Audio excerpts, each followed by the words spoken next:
կոշտ ճնշումների մասին էր հայտարարում Այսինքն դոնական օր է եւ այս հարցերով կսպառվեք։ Երկու օրից է ամեն դեպքում։ Դյարն Թարաչի օրն է, մեծ տոն է հայ եկեղեցու, չէ՞, որ կհիշենք Աստծո ներկայությունը մեր մեջ, չէ՞, եւ Աստծո ամեն ինչ հնարավոր է, այնպես որ ամեն վիճակով, ամեն իրավիճակով մենք մեր հույսը, մեր հավատքը տնենք իմի հոգի դա է Աստծո Հիսուս Քրիստոսին։ Դա իմ աղոթքս,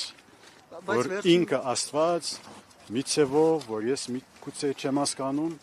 խաղաղություն, հաստատություն, շնորհ է մեր ազգին, մեր ժողովրդին, մեր եկեղեցին, մեր պետության։ Դա է կարևոր ինձ համար, ամենեն կարևորն է։ Եվ 3 ժամ ադորամար աղոթեցի, դուք պետք է նույնպես աղոթեք։ Կաթողիկոսությունը Պեչմիածնից տեղափոխելու փորձ։ Սխալ ենթադրություն է։ Ինչն է ստիպել հանգել նման ենթադրության եւ ինչ սպասել ես դեպքում։ Դուք կարծեմ այսօր վաղը պետք է եպիսկոպոսները կաթողիկոսը մեկնեն, որ ժողովը կայանա, ինչ որ բանի իրավապահների ձեռամբ սպասել թե չէ։ Ամեն ինչ հնարավոր է, չգիտեմ։